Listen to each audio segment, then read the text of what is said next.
Trigger warning.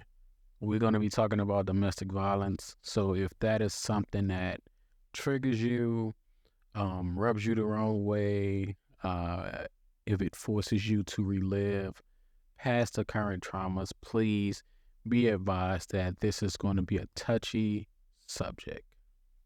So to get straight into it, without even holding you, we're going to talk about current events and what's going on in the Diddy and Cassie case. And I want to talk about and touch on the fact that survivors don't really have a safe space.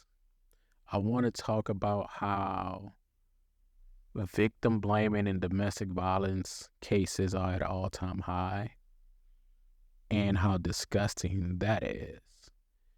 And just to hop straight on the Diddy and Cassie situation, first and foremost, God bless her, for making it out alive with her life, because so many don't, and I don't think victims really have a safe space and a safe outlet to voice their opinions and their lived experiences, because it gets so overshadowed with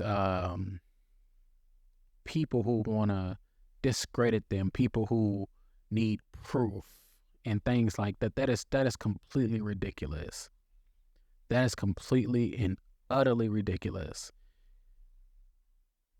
And one of the most upsetting things that I've seen throughout this entire process leading up to the video getting leaked is that so many Black men and Black women in comment sections on social media are defending the abuser.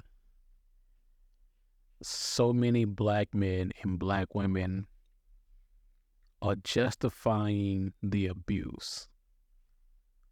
That is sickening, and it's heartbreaking, and honestly, it has left me with a nasty taste in my mouth, because my faith in humanity, I don't know where it stands. I don't know if I believe that people, and I mean, I know there's good people out there. However, you look at comments and seeing people basically blaming their abuser, and you like, did we all not watch the same video? I don't understand how you can look at the video of what that man done to that woman and say that she deserved it, make an excuse for him. There's no excuse. It was abuse. It was violent.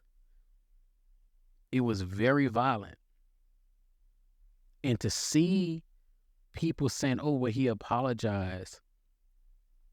His apology. Forget his apology. It means absolutely nothing, because you don't get to apologize now because the video came out.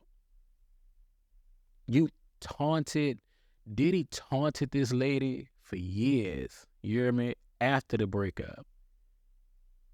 The lady moved on, she got married, she has a family, she has kids, and you get on award shows thanking her after all of the things that you've done to her, writing Instagram posts directed to her as if you aren't the monster that you are, as if you didn't abuse her the way that you did. And to see people justifying that, to see other celebrities basically who stuck their neck out for him when the allegations first came out and Cassie won her settlement, to see those celebrities basically support him in that time, in during that entire thing, to see the video come out and those same celebrities are quiet, or they've basically double down in a weird way to basically still find a way to blame Cassie. I'm not surprised at some men because I understand why women choose the bear. You hear me? I understand. I get it. So I'm not surprised that some men respond in the way that they do or the way that they've done. However, I am kind of shocked and surprised at some black women in their response because it's weird. It's like, because he is who he is and because of his name, it's like you don't want to put him in the same category, or you don't want to see the bad that he is. And I've noticed that when it comes to a lot of black people, when it comes to their favorite black celebrities, they find a way to make excuses for them. You hear me? Like, whether it's Diddy, another artist, a movie star, whoever it may be, as long as it's your fave and it's somebody you like, then there's an excuse to be made. Me personally, I don't care how many times an abuser apologizes. You can never take back the abuse, the trauma, and the harm that you've caused to the victim. Like, there's no amount of apologizes. I don't care. And the thing that bothers me the most is a lot of them are people who say they're Christians. Here's my thing. It's always Christianity that people run to and want to use God, and they want to use the Bible as a gateway, as a way out. We see it all too often that as soon as somebody get into some trouble, all of a sudden, I'm just going to pray, repent, and all is forgiven because God forgive me. That goes out the window for me. And that's as somebody who is a believer in Christ, that goes out the window for me.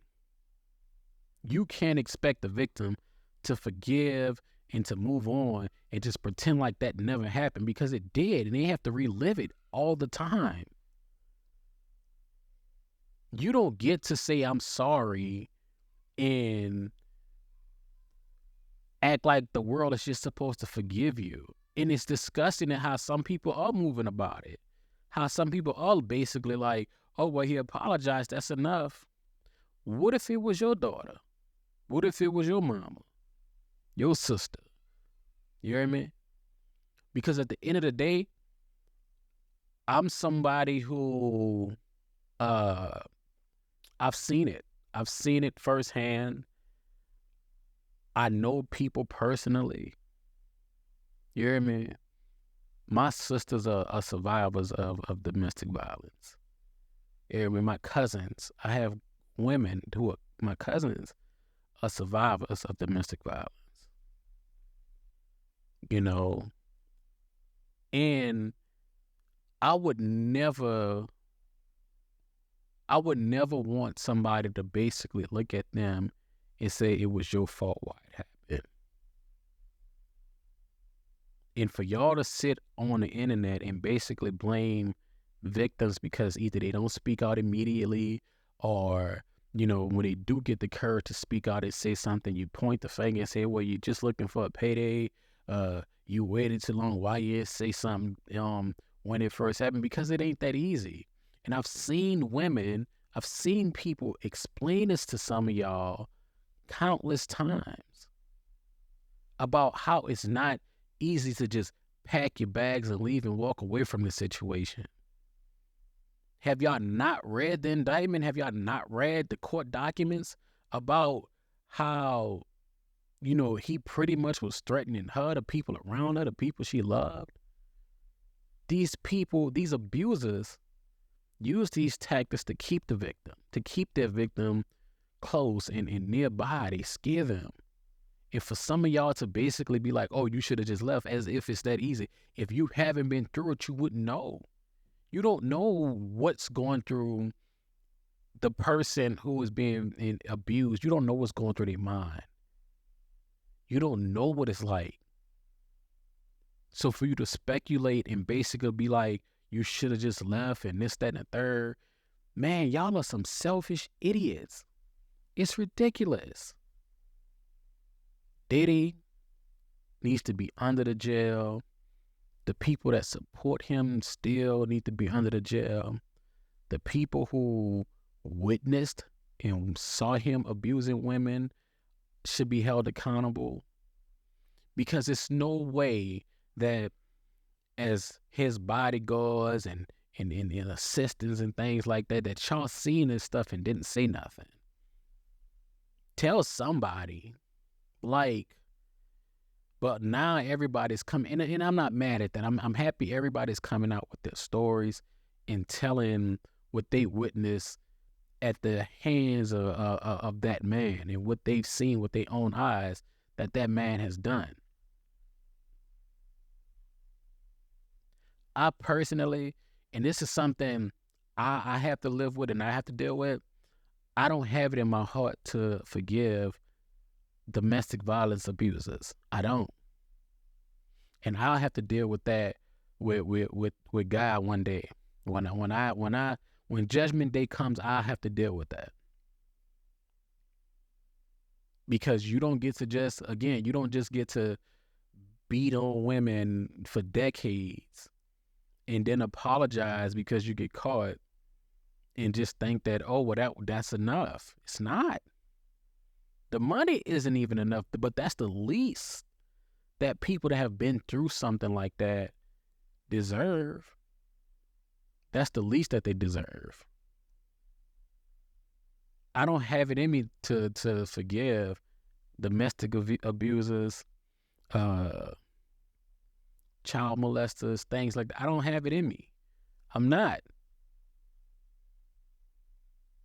Stop blaming victims. Stop blaming victims when they don't speak out soon enough for your liking. Stop blaming victims, period. Just because they didn't say nothing when you wanted them to. It doesn't matter if they spoke out the day it happened or 10 years later. You hear me? It does not matter. And for some of y'all to chunk it up to that is ridiculous because it's y'all fave. You hear me? Because it's somebody you admire, somebody you look up to. But the real problem is, you hear me? The real problem is some of y'all are turning a blind eye to the domestic violence in your own family. Some of y'all know aunties, your cousins, your mama, sisters. Some of y'all are turning a blind eye to the own victims in your family. Y'all still embrace the abuser. The abuser still get to go to the cookout. The abuser still get to come to all of the family functions, the family reunions. You hear me? It's nasty work. It's nasty work. Why are you keeping abusers around? Hey, look, if they have made amends and they are a better person, then good for them.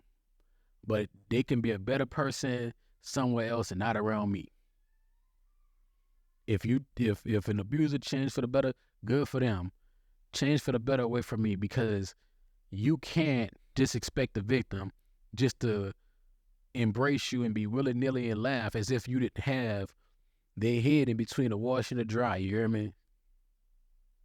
Stop blaming victims. Some of y'all refuse to acknowledge or accept that some of y'all favorite celebrities and, things like that are horrible people because they entertain you, because you like their music. You like that little movie they was in, you hear me? Some of y'all refuse to acknowledge it. And it's very telling. That's because y'all overlook the domestic violence in y'all family.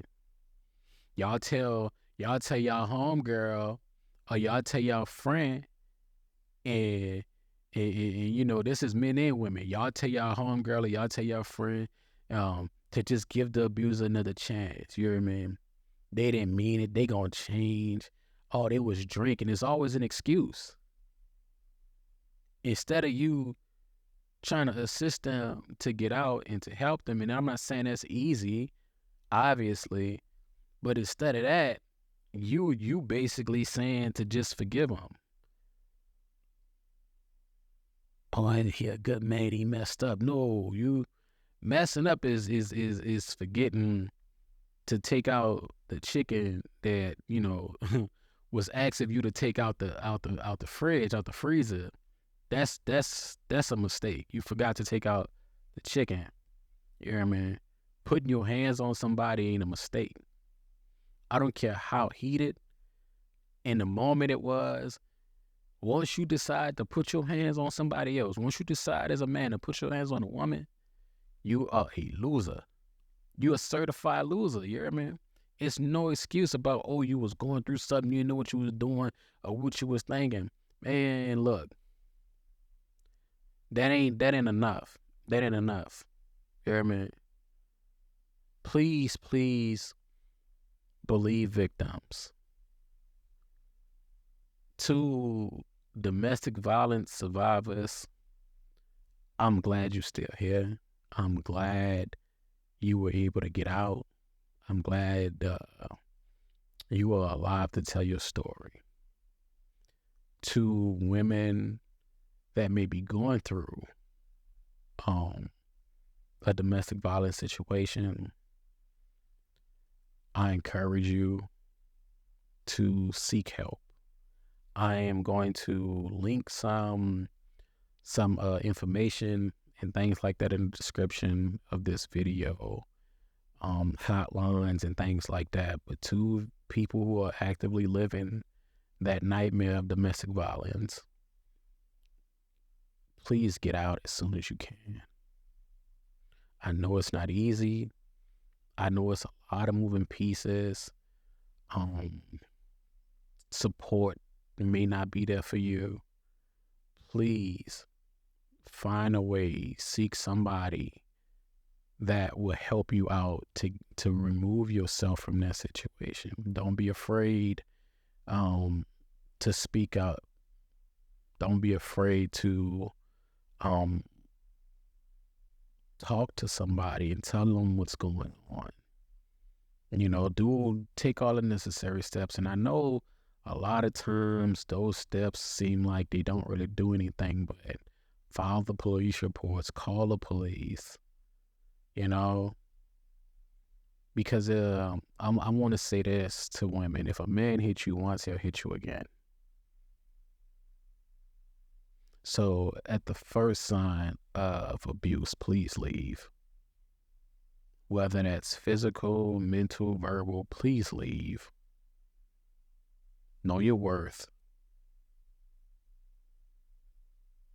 Again, to domestic violence survivors, I'm happy you're here, and I'm happy you are able to tell your story. And please don't be afraid to share your story and your testimony.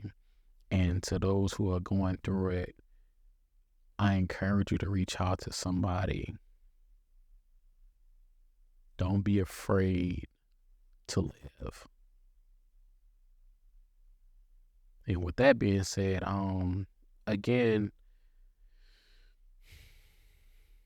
just remember that people are going through it in life. So always be kind to people.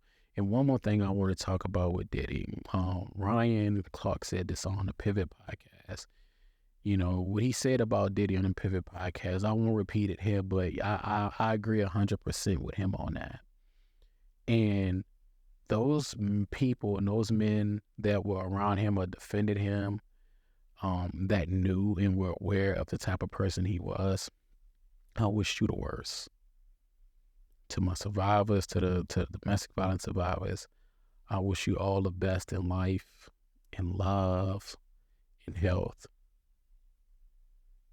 Thank y'all for tuning in and checking out another episode of A Quick Little Word podcast.